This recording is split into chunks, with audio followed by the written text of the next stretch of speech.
Good morning, students. How are you, all of you? Hope all are doing well. Today, I am going to start our new chapter that is microorganism, friend or foe.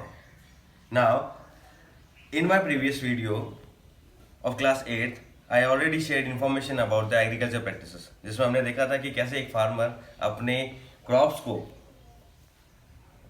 उगाने के साथ में कैसे उनको store करता है और उसकी लाइफ में क्या क्या प्रॉब्लम वो सॉल्व करता है ड्यूरिंग दिस पीरियड। जैसा कि हम लोग देख रहे हैं कि हम लोग फेस कर रहे हैं एक पेंडेमिक डिजीज को जो कि है कोरोना वायरस कोविड-19। इसमें क्या होता है कि ये जो कोरोना वायरस है ये भी क्या एक माइक्रो ऑर्गेनिज्म है। ये माइक्रो ऑर्गेनिज्म की कैटेगरी है। क्लासिफिकेशन ऑफ माइक्रो ऑर्गेनिज्म जो कि मैं आपको बताऊंगा उसमें ये भी एक टॉपिक आएगा वायरसेस का। तो ये होता क्या है सर, ये एक नॉन लिविंग ऑर्गेनिज्म है। इसको कोई होस्ट सेल चाहिए होता है। होस्ट सेल का मतलब कोई ऐसी बॉडी चाहिए होती है जिसमें वो एंटर करेगा और वो सरवाइव कर जाएगा। अगर उसको वो बॉडी नहीं मिलेगी तो वो सरवाइव नहीं कर सकता। इसीलिए तो हमें बोला जाता है कि बार बार आप लोग सोशल डिस्टेंसिंग बना के चलो ताकि वो एक बॉडी से दूसरे बॉडी में ट्रांसफर नहीं हो सके। ठीक है, हमें बार बार बोला जाता है हाथ धोने के लिए। क्यों बोला जाता है बार बार हाथ धोने के लिए? ताकि ये वायरस अगर गलती से हमारे हाथ में लग गया है तो हमारे मुंह तक नहीं पहुंचे। वो हाथ में लगेगा, हम हैंड वॉश करेंगे और वो थ्रू आउट हो सकता है। ठीक है, इसलिए सेफ्टी मेजर्स भी करना बहुत जरूरी है। इससे पहले मैं ये चैप्टर स्टार्ट करूँ आपको एक टर्म बताता हूँ, सेल। क्योंकि ये जो लिविंग ऑर्गेनिजम्स है जो कि माइक्रो ऑर्गेनिज्म है ये आए कहाँ से? तो रॉबर्ट हुक जिन्होंने सबसे पहले सेल को डिस्कवर किया था, उन्होंने एक नॉर्मल सेल्स के बारे में बताया था जिसमें उन्होंने क्रॉक के या फिर हनी बी के जो वॉर्म होता है उसको सेल का स्ट्रक्चर दिया था। लेकिन यहाँ पे लुईन हुक जिसने लिविंग सेल के अंदर में एक बैक्टीरिया को देखा था, इसलिए हम लोग लुईन हुक को फादर ऑफ माइक्रोबायोलॉजी बोलते हैं। फादर ऑफ माइक्रोबायोलॉजी कौन है? लुईन हुक है। अब मैं आपको इस चैप्टर से रिगार्डिंग कुछ इंफॉर्मेशन देता हूँ। हम लोग स्टार्ट करते हैं micro organism, friend and foe. What are micro organisms? सबसे पहले क्वेश्चन यही अराइज होता है, माइक्रो ऑर्गेनिजम्स होता है क्या है? ऑर्गेनिज्म के अंदर में हम लोग सारे आते हैं, जितने भी हैं हम लोग भी ऑर्गेनिज्म के अंदर में आते हैं। लेकिन अब बात कर रहा हूँ माइक्रो ऑर्गेनिज्म की, मतलब कि वो ऑर्गेनिज्म जो कि हम लोग नॉर्मल अपनी आंखों से देख नहीं सकते, नेक्ड आई से हम लोग उनको देख नहीं सकते। उनको देखने के लिए हमें जरूरत पड़ती है माइक्रोस्कोप की। क्योंकि जैसे आप मानो कि एक स्केल है, स्केल में 1 सेंटीमीटर होता है, उसके अंदर में भी 1 मिलीमीटर होता है और मिलीमीटर से भी और छोटे होते हैं जिनको हम लोग नैनोमीटर्स में मेजर्स करते हैं। तो इतने छोटे ऑर्गेनिजम्स जिनको हम लोग देख नहीं सकते तो ये कहलाते हैं माइक्रो ऑर्गेनिज्म। जैसे organism that are so small that they can only be seen through a microscope are called micro organisms और माइक्रोब्स।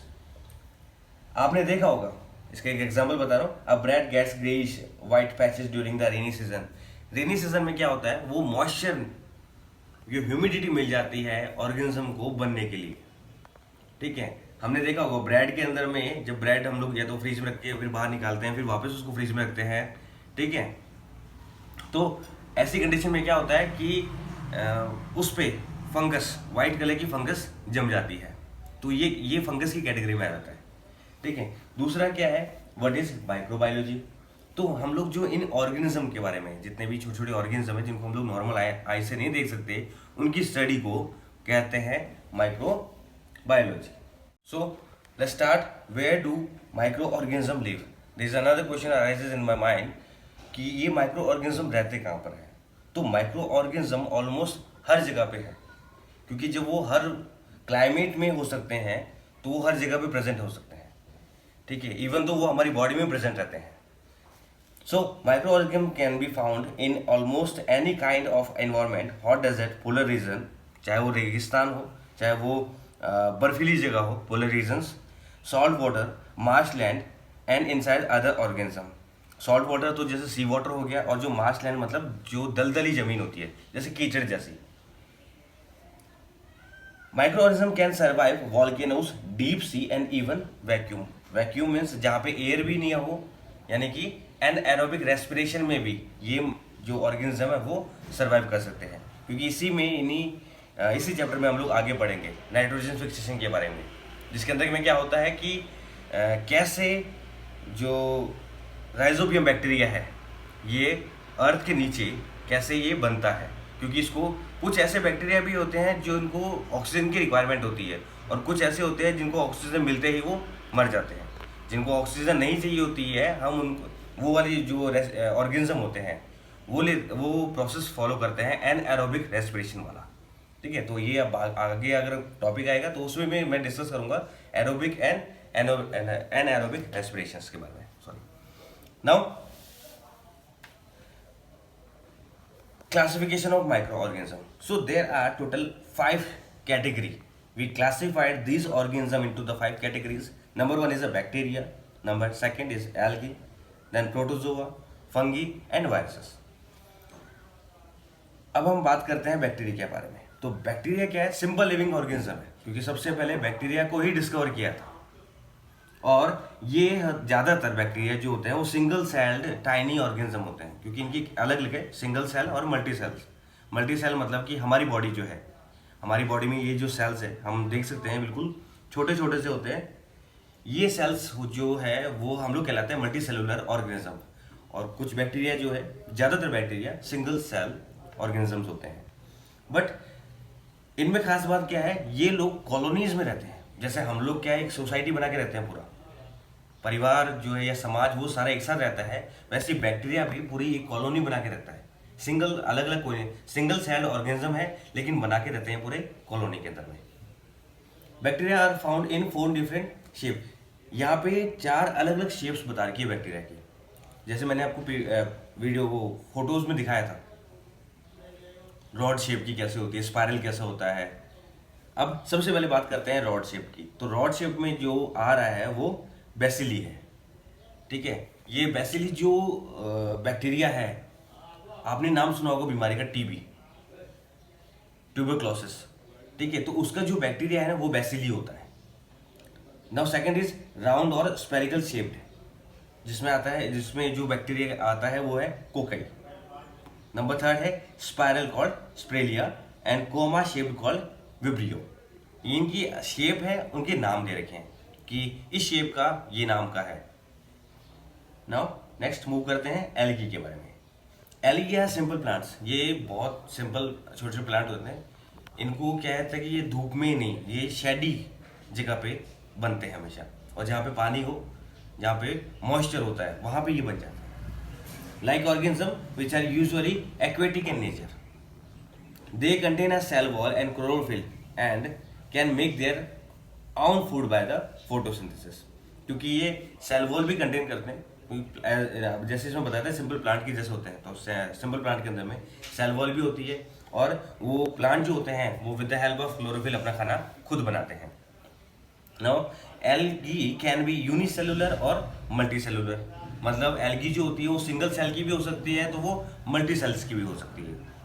अब सेलुलर के रिगार्डिंग इन्होंने अलग अलग सेपरेट बता दिया। Some of the common example of are diatoms, chlamydomonas and seaweeds. ये कुछ एग्जांपल्स हैं एल्गी के। ठीक है, आपको दिमाग में आ गया होगा एल्गी क्या होती है। जो हम लोग हिंदी में बोलते हैं काई, काई जम गई, जो थोड़ा सा स्लिपरी होता है। कभी आप किसी नदी के पास में गए होंगे, या फिर कोई तालाब के पास में गए होंगे, वहाँ पे आपने देखा होगा पत्थर के पास में जो एरिया होता है, जो अगर वहाँ पे पत्थर वगैरह है तो उसमें एल्गी हो जाती है। अगर आप उसमें पैर रखोगे तो आप स्लिप होने का डर रहता है उसमें। नाउ प्रोटोजोआ, इसके बारे में बात करता हूं मैं प्रोटोजोआ की। So these are unicellular microscopic organism similar to animal that can move about a capture food and are heterotrophic in nature.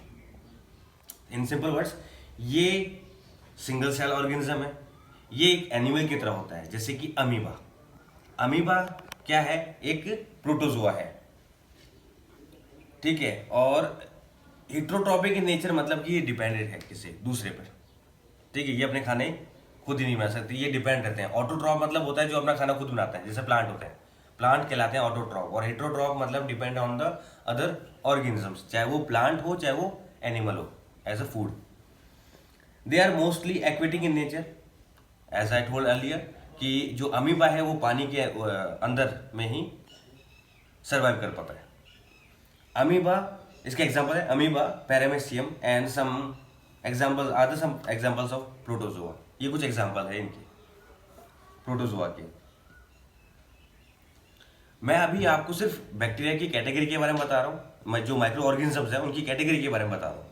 Later on वो कैसे हमारे दोस्त है उसके बारे में डिस्कस करूंगा, और फिर बाद में जो मेरा नेक्स्ट वीडियो आएगा उसमें मैं आपको बताऊंगा कि वो कैसे हमारे दुश्मन भी होते हैं। क्योंकि ये जो भी चीज़ें मैं बता रहा हूँ वो आगे दोस्त की तरह भी एक्ट करते हैं और दुश्मन की तरह भी एक्ट करेंगे वो, ठीक है। नाउ लेट्स मूव ऑन और next topic, this is fungi. Plant like organism that do not contain chlorophyll are called fungi. जो क्लोरोफिल कंटेन नहीं करते हम उनको बोलते हैं फंगाई, फंगस की कैटेगरी में डालते हैं। फंगाई कैन बी यूनिसेलुलर और multicellular, are found in the warm and moist place. ये ज़्यादा या तो गर्म जगह पे होगी या फिर मॉइस्ट प्लेस पे होगी। फंगाई की बात करा मैं, फंगस में कौन सा आता है, मैंने आपको स्टार्टिंग में बताया था वीडियो के कि जो ब्रेड होती है, हम लोग ब्रेड को फ्रिज में रखते हैं, ठीक है, पैकेट पूरा क्लोज है, उसके बाद हमने इसको यूज़ किया, पूरा पैकेट नहीं खाया, उसके बाद उसको वापस बांधते हैं और वापस अंदर रख देते हैं। अगर वो 2 दिन और रह गया वो फ्रिज के अंदर में, क्योंकि आपने उसको दोनों मॉइस्चर दे दिए, पहले ठंडा कर दिया, उसके बाद उसको फिर बाहर निकाल के उसको थोड़ा गर्म होने दिया, उसके बाद उसको दोबारा ठंडा किया। इस कंडीशन में क्या होता है, वहां पे उसके अंदर फंगस बन जाती है, जो कि व्हाइट कलर की आपने देखी होगी। Fungi can be heterotrophic, saprophytic and parasitic in nutrition. ये जो फंगस होती है वो हेटेरोट्रॉपिक भी हो सकती है, सैप्रोफाइटिक भी हो सकती है और पैरासिटिक इन न्यूट्रिशन, मतलब कि किसी अदर लिविंग ऑर्गेनिज्म में भी डिपेंड हो सकती है अपने आप को सर्वाइव कराने के लिए। जैसे कि ईस्ट, राइजोपस, मशरूम, पफबॉल्स, ये these are all the examples of fungi. अब बात करता हूँ वायरसेस की। वायरसेस की, जैसे कि मैं आपको बता ही रहा था कि कोविड-19 corona virus is a pandemic disease spreading all over the world. So viruses are smaller than any known cell, किसी भी सेल से भी बहुत ज़्यादा छोटे होते हैं, ठीक है, हमारे बॉडी में जो सेल्स है उससे भी ज़्यादा छोटे होते हैं। ये फैलने का कारण क्या होता है, जैसे कि देखो फर्क है दोनों की चीज़ के अंदर, वायरस अलग चीज़ है, बैक्टीरिया अलग चीज़ है, ठीक है। हम लोग अगर हैंड वॉश करते हैं बार बार, हैंड वॉश करने से क्या होता है कि जो बैक्टीरिया हमारे हाथों में लगता है हम उसको वॉश आउट करते हैं। वायरस एक अलग चीज़ है, वायरस को जिंदा रहने के लिए होस्ट बॉडी की जरूरत पड़ती है, मतलब कोई ऐसा सेल, उसको लिविंग ऑर्गेनिज्म की जरूरत पड़ती है। अगर वो उसकी बॉडी में एंटर कर जाता है तो उसके बाद में वो सर्वाइव कर जाता है, और अगर एंटर नहीं कर सकता तो वो डेड रहता है। Virus are smaller than any known cell, सबसे छोटा होता है वायरस, बहुत इजी, मतलब दिखता ही नहीं है ये बिल्कुल, इसके सिर्फ सिम्टम्स नजर आते हैं हमारे को। Viruses can only be seen with a electron microscope. अब ये जो इलेक्ट्रॉन माइक्रोस्कोप है ये एडवांस है, ठीक है, ये बहुत ज़्यादा मैग्नीफाई कर देता है। जैसे कि माइक्रोस्कोप मैंने आपको बताया, माइक्रोस्कोप क्या आता है, ये एक मैग्नीफाइंग इंस्ट्रूमेंट होता है माइक्रोस्कोप, जिससे हम लोग वो चीज़ें देख सकते हैं जो नॉर्मल हम लोग आंखों से नहीं देख सकते थे। Virus can reproduce only inside the bodies of other organism which mean they need a host. वो वायरस जो कि किसी दूसरी बॉडी के अंदर में ही सर्वाइव कर सकते हैं, उनको एक होस्ट बॉडी की जरूरत पड़ती है, वहीं पे वो रिप्रोड्यूस कर सकते हैं, वहीं पे वो और फैल सकते हैं। आउटसाइड ऑफ बॉडी वो कुछ नहीं कर सकते। ओके, मैं आपको बता रहा था, जैसे मैं आज बताऊंगा सिर्फ आपको दोस्ती के बारे में, कि हम ये जो माइक्रो ऑर्गेनिजम्स है ये हमारे दोस्त हैं। तो useful micro organism are useful in food and beverages industry. It's help in making medicine and vaccine, in agriculture and in cleaning the environment. ये सारे काम करते हैं ये माइक्रो ऑर्गेनिज्म। अब इसमें बेसिकली बैक्टीरिया वगैरह जो है जो वो आ गया, एल्गी भी इसके अंदर में आती है, क्योंकि नाइट्रोजन फिक्सेशन का काम मोस्टली एल्गी पे डिपेंड रहता है, और मेडिसिन बनाने में भी हम लोग इसका यूज करते हैं। नाउ स्टार्ट करते हैं food and beverage industries. Bacteria help us in making certain foods. जैसे बैक्टीरिया हेल्प करता है हमारे लिए कुछ फूड बनाने में। अब आप दही खाते हैं रोज, हम लोग दही, एक मतलब कि दूध के अंदर में सिर्फ एक छोटी सी चम्मच आपने अगर थोड़ा सा कर्ड ऐड कर दिया उसके अंदर में, तो वो ड्यूरिंग अ नाइट वो क्या बन जाता है, दही बन जाता है, इजीली दही बन जाता है वो। तो क्यों बनता है, क्योंकि दूध के अंदर में एक बैक्टीरिया प्रेजेंट होता है, लैक्टोबैसिलस। लैक्टोबैसिलस एक बैक्टीरिया प्रेजेंट होता है मिल्क के अंदर में, ठीक है। जैसे ही हमने इसमें थोड़ा सा दही ऐड किया, वो कर्ड थ्रू आउट मिल्क को, मतलब वो बैक्टीरिया जो होता है वो थ्रू आउट मिल्क को खा जाता है और उसको चेंज कर देता है किसमें, कर्ड के अंदर में। Bacteria help us in making certain food. Lactobacillus is a bacterium that sour milk and is used to make curd from the milk. दूध से दही बनाने में हेल्प कराता है ये बैक्टीरिया हमारे को, क्योंकि लैक्टोज प्रेजेंट होता है दूध के अंदर में। Many fungi like mushroom and morel are edible which are rich. कुछ फंगस जैसे कि मशरूम हम लोग खाते हैं, वो भी शौक से खाते हैं और काफ़ी टेस्टी होता है, काफ़ी रिच इन प्रोटीन कहलाता है ये। East is commonly employed in preparing food item like bread, cake, idli, dosa. So yeast is commonly employed in preparing food item like bread, cakes, idli, dosa and dhokla. तो yeast हमारी ये भी help करता है ये सब बनाने में, जैसे कि yeast reproduce rapidly and produce carbon dioxide during the respiration। अब इसके अंदर में क्या होता है, जो बबल्स निकलते हैं गैस के, वो क्या करते हैं, इन चीज़ों को फुला देता है और इसकी जो वॉल्यूम है उसको क्या कर देता है, इंक्रीज कर देता है। This is the basics of the use of the yeast. Okay, उसके बाद में yeast is also use in breweries for making wines by the process of fermentation. अब इसमें जो टर्म आ रही है फर्मेंटेशन, फर्मेंटेशन का मतलब होता है conversation of sugar into the alcohol, sugar को बदल देना अल्कोहल के अंदर में। अब ये चीज़ें क्या होती है, जैसे वीट, बार्ले, ये जो चीज़ें जो हेल्प करती है हमारे वाइन्स बनाने में या अल्कोहल बनाने में, ठीक है। इसमें जो प्रेजेंट होता है शुगर, उसको with the help of east हम लोग फ्रेगमेंटेशन कर देते हैं और चेंज करा देते हैं उसको किसमें, अल्कोहल के अंदर में। Okay, now making medicine and vaccines. कैसे मेडिसिन या मतलब वैक्सीन ये बनाने में हेल्प करता है। अब मैं आपको एक सिंपल सी बात बताता हूँ। जब भी हम बीमार पड़ते हैं, चाहे हमें बुखार हो जाए या सर्दी जुकाम हो जाती है, ठीक है, तो इस कंडीशन में हम लोग क्या करते हैं, डॉक्टर के पास जाते हैं, ठीक है। डॉक्टर हमें क्या देता है, एंटीबॉडीज देता है, ठीक है। एंटीबॉडीज मतलब एंटीबायोटिक, एंटीबॉडीज हमारी बॉडी में प्रेजेंट रहता है और हमें वो जो टैबलेट देता है वो एंटीबायोटिक देता है। क्यों? क्योंकि जो ये बैक्टीरिया है या ये वायरस है, ये हमारी बॉडी में एंटर करता है, ठीक है। इस कंडीशन में क्या होता है, ऐसे ही किसी बैक्टीरिया से हम लोग इन्हीं की जो उनको मतलब तोड़ सकता है, हम ऐसी दवाइयाँ बनाते हैं। Bacteria and fungi are use to make medicine called antibiotics. The first antibiotic, penicillin, was discovered by Alexander Fleming. Some common antibiotics are streptomycin and tobramycin. ये कुछ एग्जाम्पल्स हैं, हम लोग इनको देखते भी हैं, उनको यूज भी करते हैं, खाते भी हैं हम लोग। Microbes are use to make vaccines. कुछ माइक्रोब्स जो है हम लोग हेल्प करता है वैक्सीन्स बनाने में, मतलब इंजेक्शन वगैरह बनाने में। उनकी इंजेक्शन में जो लिक्विड डलता है, जो हमारी बॉडी में इंजेक्ट किया जाता है, वो बनाने में माइक्रोब्स हेल्प कराते हैं। Bacteria and yeast are use in making vitamin B complex tablets. Bacteria और ईस्ट का हम लोग यूज़ करते हैं विटामिन बी की टैबलेट्स बनाने में।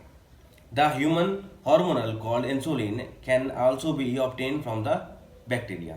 हमारी बॉडी में जो इंसुलिन होता है, जो कि शुगर को कंट्रोल करता है हमारी बॉडी में, जो डायबिटिक पेशेंट होते हैं, क्या होता है उनमें, उनकी बॉडी में शुगर की क्वांटिटी ज़्यादा हो जाती है, ठीक है, इंसुलिन की क्वांटिटी ज़्यादा हो जाती है। तो हमारी बॉडी में जो शुगर कंट्रोल करता है वो भी एक तरह का बैक्टीरिया ही है, जिसको बोलते हैं the human hormonal called insulin, जिसको बोलते हैं human hormonal called insulin. Insulin उसको बोलते हैं जो कि शुगर को कंट्रोल करता है हमारी बॉडी के अंदर। Now come to the next topic, in cleaning the environment. कैसे बैक्टीरिया हमारी हेल्प करता है हमारे इन्वायरमेंट को क्लीन करने के लिए। अब आपने देखा होगा जैसे कि जब भी कोई जानवर मर जाता है या डेथ हो जाती है उसकी, तो उसकी जो बॉडी होती है वो धीरे धीरे क्या होती है, खराब होना स्टार्ट करती है और आसपास के इन्वायरमेंट में बहुत ज़्यादा स्मेल होने लग जाती है, ठीक है। इस कंडीशन में क्या होता है कि ये जो बैक्टीरियाज होते हैं ये क्या करते हैं, उसको खाने का काम करते हैं, उसकी बॉडी को खाने का काम करते रहते हैं और धीरे धीरे हमारे जो इन्वायरमेंट में ये जो एनिमल जो मर जाते हैं उनको खा करके ख़त्म कर देते हैं, वापस उनकी बॉडी को सॉइल में ही मिक्सअप कर देते हैं। अब इसमें क्या होता है, ये जो फूड चेन है, ये जो फूड चेन चलती आ रही है, ठीक है, जैसे कि गाय ने मतलब प्लांट जो एक इकलौता ऐसा है, प्लांट अपना खाना खुद बनाता है, बाकी और कोई सोर्स नहीं है खाना बनाने के, प्लांट अपना खाना खुद बनाएगा। उन प्लांट को एनिमल खाते हैं और हम लोग खाते हैं, ठीक है। एनिमल या हम लोग जब भी मरते हैं तो वो जो हमारी बॉडी में खाना गया है वो या तो कोई दूसरे एनिमल खाएंगे और वो जो डेथ होते हैं तो वो सॉइल में जाके मिक्सअप होता है। तो जो चीज़ प्लांट सॉइल से लेता है वो वापस सॉइल को ही मिल जाती है। तो ये फूड चेन के बारे में था सब कुछ। Now microbes helps to keep our environment clean by decomposing dead matters.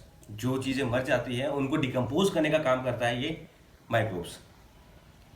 They decompose substance are recycle as these get reuse from the soil by the plant. जैसे मैंने आपको फूड साइकिल के बारे में बता ही दिया था एडवांस में कि कैसे ये डिकम्पोज होने के बाद में वापस सॉइल में मिलता है और ये सॉइल से वापस प्लांट को मिल जाता है जो भी प्लांट से लिया था हमने। Some bacteria decompose sewage and other waste in water. कुछ ऐसे बैक्टीरिया है जो कि हम लोग देखते हैं कि गंदा पानी, नाली के थ्रू गंदा पानी एक जगह पे इकट्ठा कर दिया जाता है। वहाँ पे क्या होता है, उनकी उस पानी के अंदर में बैक्टीरिया को डाल दिया जाता है। हम लोग बैक्टीरिया वहाँ पे बना देते हैं कि वो बैक्टीरिया उस वाटर के अंदर में प्रेजेंट जितने भी इम्प्योरिटीज़ है उनको वो ख़त्म कर देता है।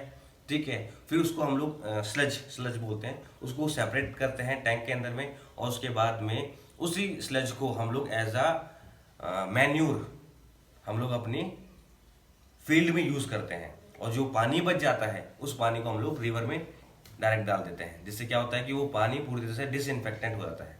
क्योंकि अगर हमने वो गंदा पानी यूज़ किया कहीं कभी या उसको बिना प्रॉपर ट्रीटमेंट के उसको पानी में उसको रिवर में डाल देते हैं तो वो कभी एक्वेटिक लाइफ के लिए भी डेंजर है और उसके आसपास के जो भी एरिया होता है या सॉइल को वो कोरेट करता है। मेरी नेक्स्ट वीडियो में मैं आपको बताऊंगा कि कैसे ये हमारे लिए हार्मफुल है। आज मैंने सिर्फ इसकी दोस्ती के बारे में बताया था। जाने से पहले 2 क्वेश्चन आप लोगों के लिए। आप मुझे बताओगे who is the father of microbiology and who discovered microscope. उसके अलावा आप लोग क्या करोगे, माइक्रो ऑर्गेनिज्म के जो मैंने आपको क्लासिफिकेशन बताए थे वो 5 क्लासिफिकेशन के, उसमें वो सिंगल सेल है या वो मल्टी सेल है और उनसे होने वाली डिजीज आप मुझे व्हाट्सएप में मैसेज करके दोगे। ठीक है, तब तक के लिए घर में रहिए और अपना ध्यान रखिए। Thank you so much.